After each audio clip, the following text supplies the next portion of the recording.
Assalamualaikum warahmatullahi wabarakatuh. Puji syukur kehadiran Allah Subhanahu wa taala bahwasanya kita hari ini dapat melakukan pembelajaran melalui metode video atau melalui YouTube dengan mata pelajaran ilmu pengetahuan sosial ataupun IPS. Kita masih di bab pertama ya, yaitu dengan judul interaksi antar ruang negara-negara di benua Asia dan di benua lainnya. Ya. Nah, pertemuan minggu keempat atau pertemuan keempat ini materinya tentang sumber daya manusia ASEAN dan benua lainnya. Nah, yang berikutnya, sebelum kita ke materi yang keempat ini, pertemuan keempat, kita akan melihat atau mendengar minggu-minggu kemarin materi tentang sumber daya alam atau potensi sumber daya alam di benua Asia dan benua lainnya. Nah, sekarang minggu kemarin kalian sudah mempelajari potensi sumber daya alam, kita lanjut ke materi yang berikutnya, sumber daya manusia yang ada di benua Asia dan benua lain.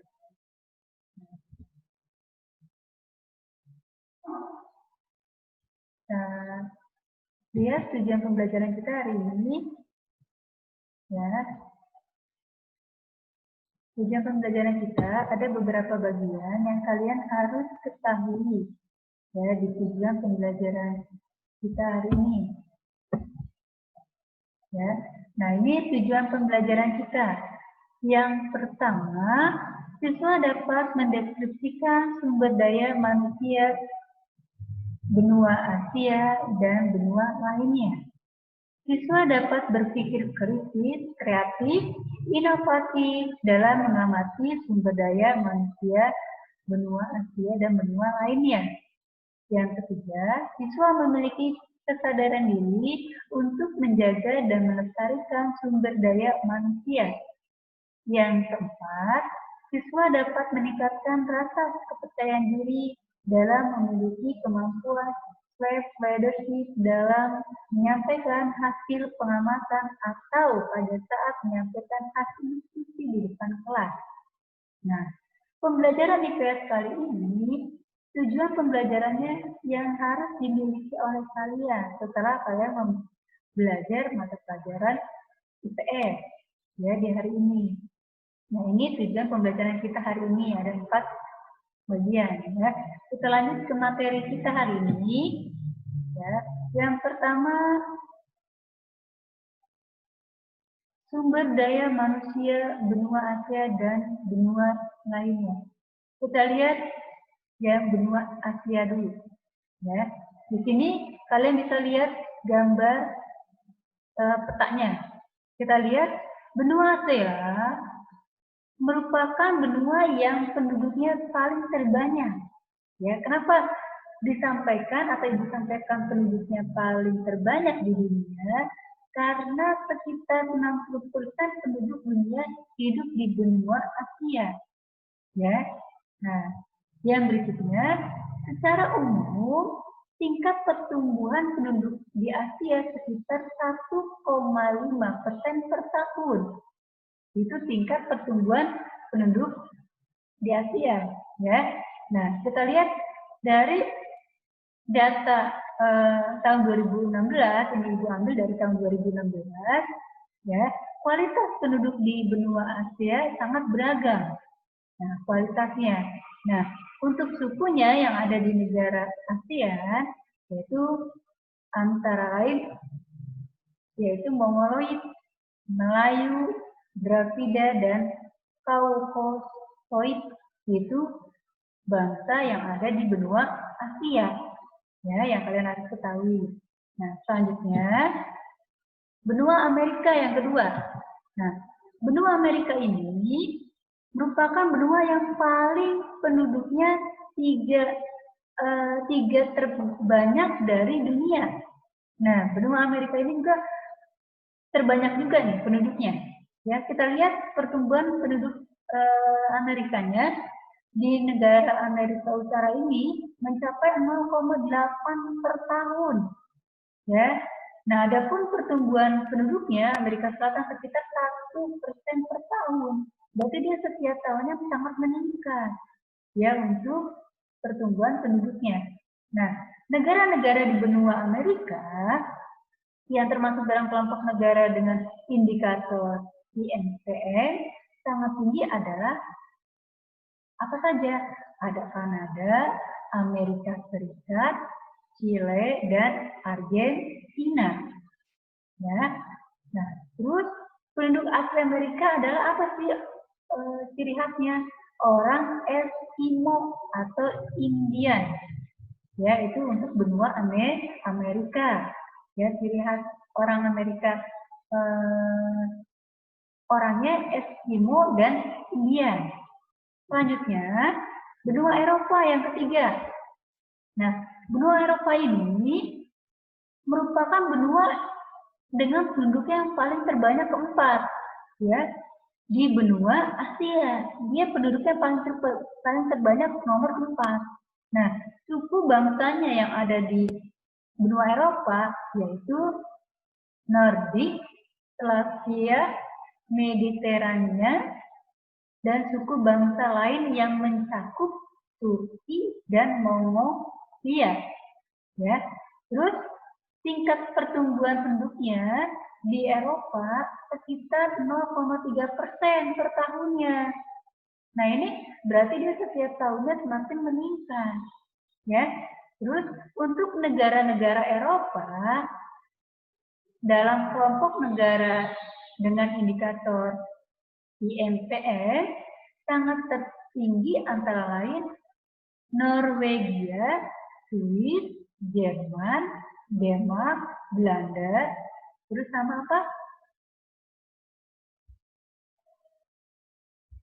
Sama apa? Inggris, Islandia, dan Swedia. Nah, itu negara-negara yang ada di benua Eropa. Ya. Nah, kita lihat yang keempat sekarang. Nah, benua Afrika. Nah, benua Afrika ini merupakan benua dengan penduduk kedua paling terbanyak di dunia. Nah, berarti penduduknya dia lebih banyak dibandingkan dengan Amerika atau Eropa. Dia nomor 2. Ya. Terus tingkat pendudukannya setiap per tahunnya meningkat sekitar 2,5%.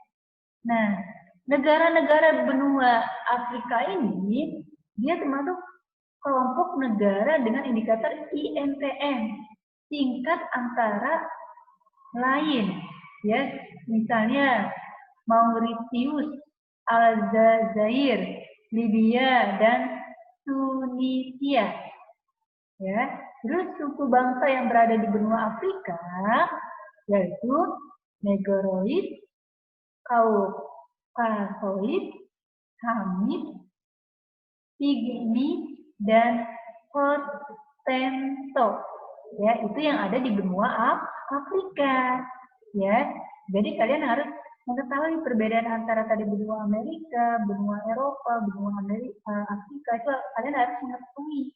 Ya, itu yang ada sumber daya manusianya. Kita lihat selanjutnya, benua Australia. Nah, di sini benua Australia, kita lihat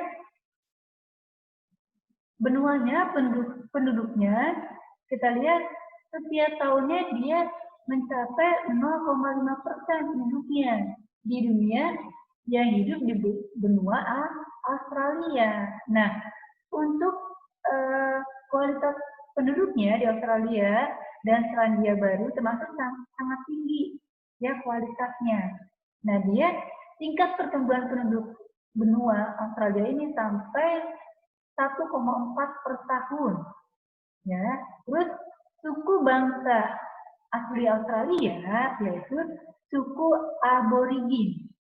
Ya, diingat-ingat ya, suku bangsa asli Australia adalah aborigin. Tetapi suku bangsa terbesar adalah warga keturunan Eropa. Nah, itu sumber daya manusia yang ada di benua Australia. Ya, kita lanjut yang berikutnya. Nah, kesimpulan materi kita hari ini. Nah, benua Asia merupakan benua yang penduduknya paling terbanyak di dunia. Ya, sekitar 60% penduduk yang hidup di benua Asia. Ya, suku bangsa yang beraneka ragam itu juga sama dijadi satu dengan benua Asia. Contohnya tadi ada suku bangsa yang berada di benua Asia. Antara lain ada Mongoloid, Melayu, Dravida, dan Caucasoid. Nah, benua Amerika merupakan benua yang dengan penduduk ketiga terbanyak.